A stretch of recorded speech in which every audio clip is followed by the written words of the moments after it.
नमस्कार, news for nation देख रहे हैं आप। मैं हूं आपके साथ रश्मि।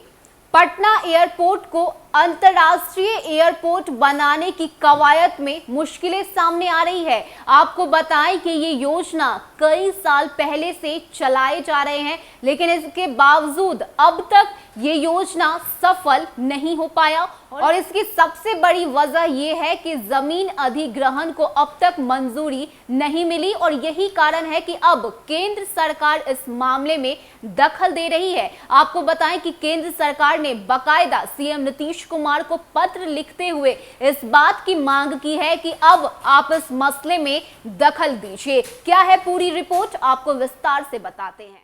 नागरिक उड्डयन मंत्री ज्योतिरादित्य सिंधिया ने बिहार, असम, अरुणाचल, आंध्र और छत्तीसगढ़ के मुख्यमंत्रियों से पुराने हवाई अड्डे के विस्तारीकरण और नए हवाई अड्डे के लिए जमीन उपलब्ध कराने के मामले में व्यक्तिगत हस्तक्षेप का अनुरोध किया है। सिंधिया ने बिहार के जिन हवाई अड्डों के विस्तारीकरण और जहां से नई उड़ान शुरू करने के लिए मुख्यमंत्री नीतीश कुमार को पत्र लिखा है, उनमें पटना, पूर्णिया, रक्सौल, मुजफ्फरपुर और दरभंगा शामिल है। इसमें पटना और दरभंगा एयरपोर्ट का विस्तार किया जाना है, जबकि बाकी जगहों पर नई सेवाएं सृजित की जानी है। उन्होंने पटना और गया से शुरू होने वाली अंतर्राष्ट्रीय उड़ानों को व्यवहारिक बनाने में आने वाले गैप के लिए 100% सपोर्ट पर भी विचार करने को कहा है। पटना से काठमांडू और दुबई की उड़ान, तो वहीं गया से बैंकॉक, काठमांडू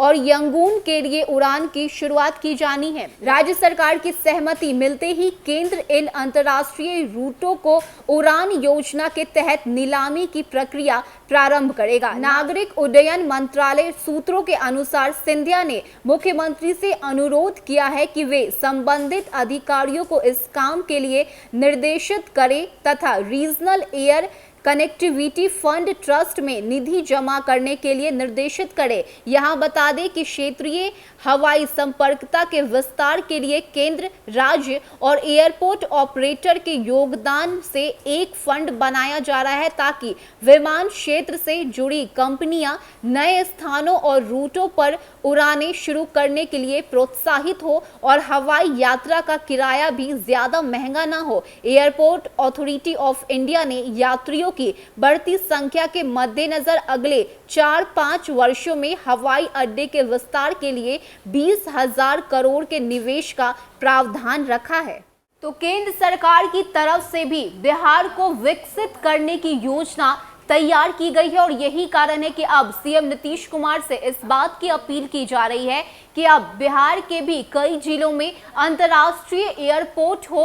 उसके लिए सीएम नीतीश कुमार भी इस पर ध्यान दे, दखल दे, ताकि जमीन की कोई भी कमी ना आए। तो आपको बताएं कि अब पटना, गया, दरभंगा, मुजफ्फरपुर के साथ ही साथ कई ऐसे जिले हैं जहां पर अंतर्राष्ट्रीय एयरपोर्ट बनाने की कवायद केंद्र सरकार की तरफ से शुरू की जानी है और ऐसे में केंद्र सरकार ने सीएम नीतीश कुमार से भी मदद मांगी है। यानी कि अब बिहार विकसित राज्यों में से एक होने वाला है, क्योंकि अब केंद्र सरकार भी पूरी तरह से एक्टिव नजर आ रही है और यही कारण है कि पटना में जहां पिछले कई वर्षों से अंतर्राष्ट्रीय एयरपोर्ट नहीं बन पाया था, कई सारी दिक्कत सामने आ रही थी, इसको लेकर अब केंद्र सरकार ने सीधे सीएम नीतीश कुमार से अपील कर दी है और उनसे कहा है कि अब इस तमाम मसले पर आप दखल दीजिए ताकि बिहार को विकास की ओर ले जाया जा सके। फिलहाल के इतना ही। ज्यादा अपडेट के लिए आप बने रहिए न्यूज फॉर नेशन के साथ। नमस्कार।